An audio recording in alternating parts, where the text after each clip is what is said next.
नमस्कार, मैं डॉक्टर अरुण कुमार।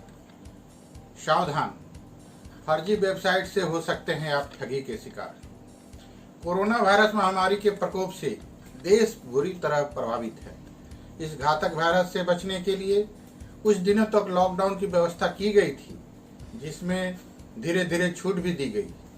इसके बावजूद भी लोग सुरक्षा के लिहाज से सोशल डिस्टेंसिंग फॉलो कर रहे हैं और घर से अधिक कामों को निपटाने की कोशिश कर रहे हैं। लेकिन इन कोरोना काल में जालसाजों ने भी ठगी के कई नए रास्ते तलाश लिया है। कुछ इसी तरह इन दिनों goods and services tax GST refund के ऑनलाइन प्रोसेसिंग के नाम पर नकली वेबसाइट से भी ठगी करने का मामले सामने आए हैं। ऐसे में आज हम आपको असली और नकली वेबसाइट को पहचानने के तरीके के बारे में बताएंगे। कोरोना वायरस साइबर क्रिमिनल्स के लिए एक हथियार बनता जा रहा है। इसको ऑनलाइन स्कैम के लिए इस्तेमाल किया जा रहा है। स्कैम और फिशिंग साइट से कैसे बचें? फिशिंग साइट HTTP से शुरू होती है और इसमें लॉक का आइकॉन नहीं होता है, जबकि सुरक्षित वेबसाइट HTTPS से शुरू होती है और लॉक आइकॉन के साथ होती है। इसका मतलब है वेबसाइट सुरक्षित है। सबसे पहले URL की जांच करें।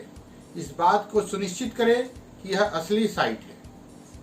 जब भी आपसे कोई ईमेल पर आपकी जानकारियां मांगे तो बिल्कुल मत दीजिए। ज्यादातर उन वेबसाइटों के माध्यम से किया जाता है जिनका आप पहले से उपयोग करते हैं।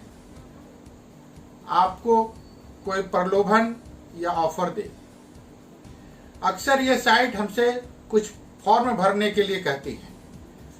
उससे हमसे जुड़ी जानकारियां मांगती हैं, जैसे नाम, बैंक खाता नंबर, जन्म तिथि, पता, पैन कार्ड नंबर, पासवर्ड और credit card number. Social network site पर अपनी निजी और गोपनीय जानकारी उपलब्ध ना कराएं। अपरिचित वेबसाइट पर विजिट करने से बचें और अपना पंजीकरण करते समय सावधान रहें। खासकर ऑनलाइन लेन देन करते समय सुरक्षित नेटवर्क का उपयोग करें और उससे जुड़ी जानकारियां अच्छी तरह पढ़ लें। फर्जी वेबसाइट की पहचान करना आसान। वेबसाइट खोलने के लिए HTTPS सिक्योर पथ है। HTTP है अनसिक्योर पथ। URL का ध्यान रखें। URL बिल्कुल सिंपल हो। URL में डोमेन नेम होना चाहिए। असामान्य URL से रहे सावधान। असामान्य URL को खोलने पर आपका सिस्टम हो सकता है डैमेज। ऐसी वेबसाइट के वायरस आपके सिस्टम से इंफॉर्मेशन चुरा सकते हैं। आपके साथ हो सकता है फाइनेंशियल फ्रॉड। बचाव के लिए हमेशा सिक्योर गेटवे HTTPS यूज करें।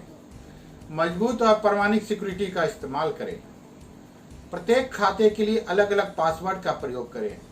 समय समय पर अपने पासवर्ड को बदलते रहें। पासवर्ड प्रबंधक का प्रयोग करें। सुरक्षा कुंजी का प्रयोग करें। ऑनलाइन खातों के लिए 2 चरणीय सत्यापन सेटअप करें। अपने अकाउंट की सेटिंग की जांच करते रहें। अपने अकाउंट की जांच g.co/security चेकअप पर करते रहें। जब भी किसी और सिस्टम पर लॉग इन करें तो लॉग आउट जरूर करें। हाल ही में दिल्ली पुलिस द्वारा एक लिस्ट जारी की गई, जिसमें 14 खतरनाक वेबसाइट के नाम बताए गए। इन फर्जी वेबसाइट से सावधान रहें। ये सभी वेबसाइट कोरोना वायरस के नाम पर बनाई गई है, जिसकी लिस्ट इस प्रकार है। Corona virus status .space, corona virus -map.com, bio blog coronet .canalcarway digital, corona virus .zone, corona virus realme.com, corona virus app VGBFR, corona virus awarf.xyz, corona virus avar.xyz, corona virus health care, survivecoronavirus.org, vaccine-coronavirus.com, corona वायरस.cc, best corona virus protect.tk, corona virus update.tk and http://onlinefightIndia.in। इन फर्जी website से रहे सावधान।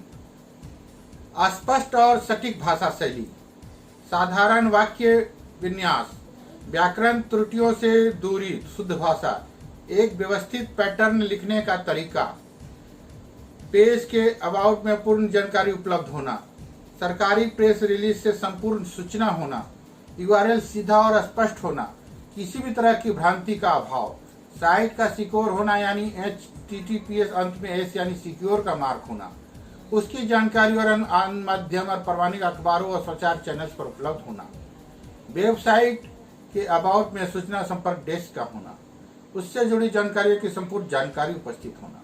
Corona महामारी के साथ साथ फेक वेबसाइट भी एक बड़ी चुनौती है, जिससे सतर्क रहना बहुत जरूरी है।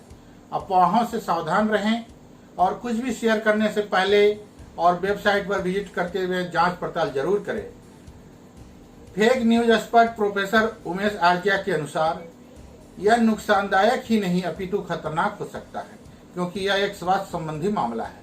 जैसा कि हम जानते हैं कि हमारी संवेदनाओं को जगाने वाली फर्जी वेबसाइट अपनी तीव्र, मसालेदार और भावनात्मक सामग्रियों से हमारा ध्यान आकर्षित कर लेती है।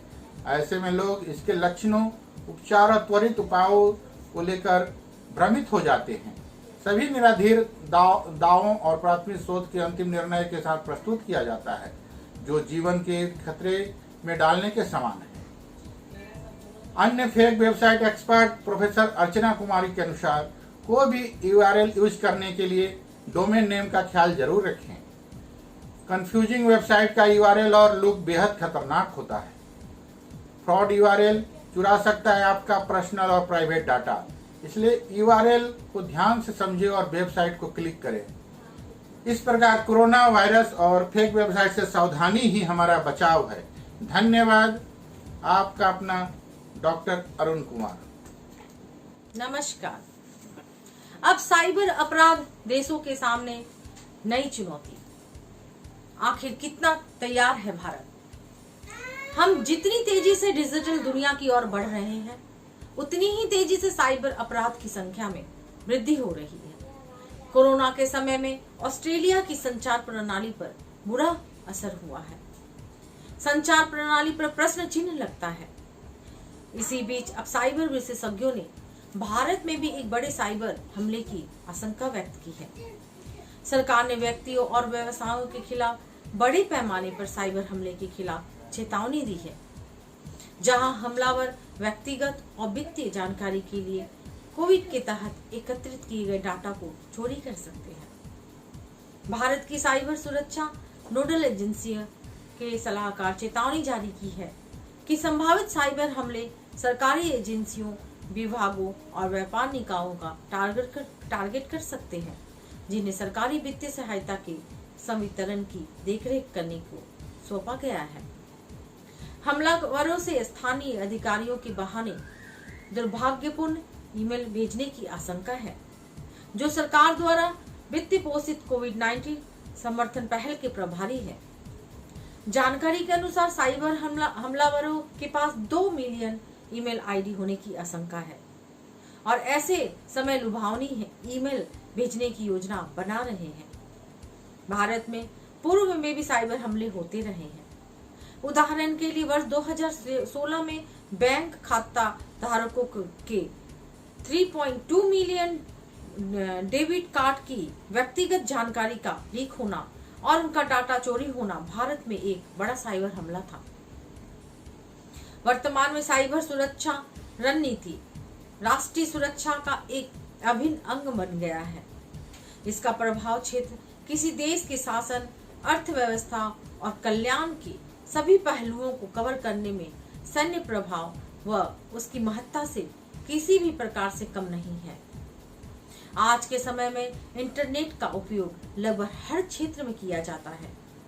इंटरनेट के विकास और इससे संबंधित लाभों के साथ साइबर अपराधों की अवधारणा भी विकसित हुई है। हाल के दिनों में साइबर हमले बढ़ने के खतरे ज्यादा है। देश में धोखाधड़ी के कॉल से लेकर मालवेयर तक बढ़ती साइबर अपराध बैंकिंग सिस्टम को एक ठहराव में ला सकते हैं। वर्तमान समय में वित्तीय धोखाधड़ी के बढ़ते खतरे की जांच के लिए साइबर सुरक्षा को मजबूत बनाने की जरूरत आन पड़ी है। साइबर सुरक्षा आज बहुत ज्यादा जरूरी है। जब देश एक कैशलेस समाज और डिजिटलीकरण की दिशा की ओर बढ़ रहा है, कोरोना के इस दौर में जब अधिकांश कार्य ऑनलाइन लेन देन और कैशलेस हो रहे हैं, तब भारत में साइबर सुरक्षा को गंभीरता से लेना सर्वोपरि है। सुरक्षा एक चुनौती है क्योंकि निजता एक मौलिक अधिकार है और साइबर अपराधों में वृद्धि से निजता उल्लंघन और अभिव्यक्ति की स्वतंत्रता गरिमा खो सकती है। साइबर सुरक्षा आज साइबर कानून का एक महत्वपूर्ण कानून बन गया है। वैसे भी भारत सरकार ने देश को डिजिटल अर्थव्यवस्था में बदलने के लिए एक कार्यक्रम शुरू किया है। तकनीकी पहल और परिवर्तन की दिशा में भारत को आगे बढ़ाने के लिए आधार, मेगांव, government e market, digi locker, Bharat net, startup India, skill India और स्मार्ट सिटीज शुरू करने के से लेकर कई पहलों का भविष्य अब डिजिटलीकरण पर निर्भर है। वर्तमान समय में वित्तीय धोखाधड़ी के बढ़ते खतरे की जांच के लिए साइबर सुरक्षा को मजबूत बनाने की जरूरत आन पड़ी है। भारत में यह जरूरी है कि साइबर नेटवर्क, सॉफ्टवेयर और साइबर फिजिकल सिस्टम और प्लेटफॉर्म साइबर सिक्योर हो। इसके लिए लोगों, नीतियों और प्रौद्योगिकी के साथ साथ मजबूत सार्वजनिक निजी भागीदारी के विवेकपूर्ण मिश्रण की आवश्यकता है।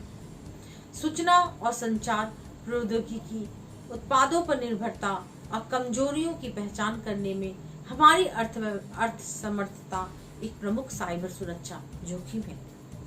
इस क्षेत्र में आवश्यक विभिन्न सॉफ्टवेयर और हार्डवेयर से संबंधित तकनीकी पहलुओं को समझने के लिए भारतीय सैन्य बलों, केंद्रीय पुलिस संगठनों, कानून एजेंसियां, प्रवर्तन एजेंसियों में कुशल लोगों का अभाव है। इसके अलावा कृत्रिम बुद्धिमत्ता, blockchain technology, machine learning, data analytics, cloud computing और इंटरनेट ऑफ थिंग्स जैसी आधुनिक तकनीकी की समझ रखने वाले पेशेवरों की कमी है। कई विशेषज्ञों के अनुसार आज देश को वर्तमान में कम से कम 3 मिलियन साइबर सुरक्षा पेशेवरों की आवश्यकता है। सरकार और निजी क्षेत्र को संयुक्त रूप से साइबर सुरक्षा को अपनी सुरक्षा और जोखिम प्रबंधन योजना में कुछ प्राथमिकता देनी होगी। भारत में यूरोपीय संघ की तरह सामान्य डेटा संरक्षण विनियम या अमेरिका का clarifying law full overseas use of data की तरह सक्रिय साइबर डिफेंस का अभाव है। संयुक्त राज्य अमेरिका, सिंगापुर और ब्रिटेन में साइबर स्पेस के क्षेत्र में कार्य करने वाला एक ही संगठन है, जबकि भारत में कई केंद्रीय निकाय है जो साइबर मुद्दों से निपटते हैं। इसलिए प्रत्येक निकाय में एक अलग रिपोर्टिंग संरचना होती है, जिससे विनियामक संगठनों की कार्य प्रणाली में एक रूपता का अभाव नजर आता है। भारत में हार्डवेयर के साथ साथ सॉफ्टवेयर साइबर सुरक्षा उपकरणों में स्वदेशीकरण का अभाव है। ये भारत के साइबर स्पेस को साइबर हमले से निपटने में दुर्बल कर देता है। आज भारत में सोशल मीडिया सूचना के प्रसार का एक शक्तिशाली उपकरण बन रहा है, जिससे भ्रामक समाचार तेजी से फैलते हैं जो साइबर सुरक्षा को खतरा उत्पन्न करते रहते हैं। सरकार और निजी क्षेत्रों को संयुक्त रूप से साइबर सुरक्षा को अपनी सुरक्षा और जोखिम प्रबंधन योजना में कुछ प्राथमिकता देनी होगी। साइबर जागरूकता का प्रसार होना चाहिए और बहुहितधारक दृष्टिकोण होना चाहिए। तकनीकी इनपुट, कानूनी इनपुट, कानून प्रवर्तन प्रणालियों को मजबूत करना होगा, बेहद जरूरी है। भारत में राष्ट्रीय साइबर सुरक्षा समन्वय राष्ट्रीय तकनीकी अनुसंधान संगठन, कंप्यूटर आपातकालीन प्रक्रिया दल और राष्ट्रीय साइबर सुरक्षा समन्वय केंद्र जैसे संस्थान सभी टीम भावना से उचित कार्य कर रहे हैं, लेकिन वे कुशल श्रम शक्ति और उचित समन्वय की कमी से पीड़ित है। राष्ट्रीय सुरक्षा परिषद और एनसीसी को विभिन्न संस्थानों के बीच बहुत आवश्यक तालमेल लाने और साइबर सुरक्षा के लिए एक समन्वित दृष्टिकोण का काम करने के लिए मजबूत किया जाना चाहिए। केंद्रीय विश्वविद्यालयों, निजी विश्वविद्यालयों, उद्योग संघों, औद्योगिक प्रशिक्षण संस्थानों सहित अन्य शैक्षिक संस्थानों को साइबर सुरक्षा को पाठ्यक्रम को शामिल करना चाहिए। मैं ललिता कुमारी, धन्यवाद।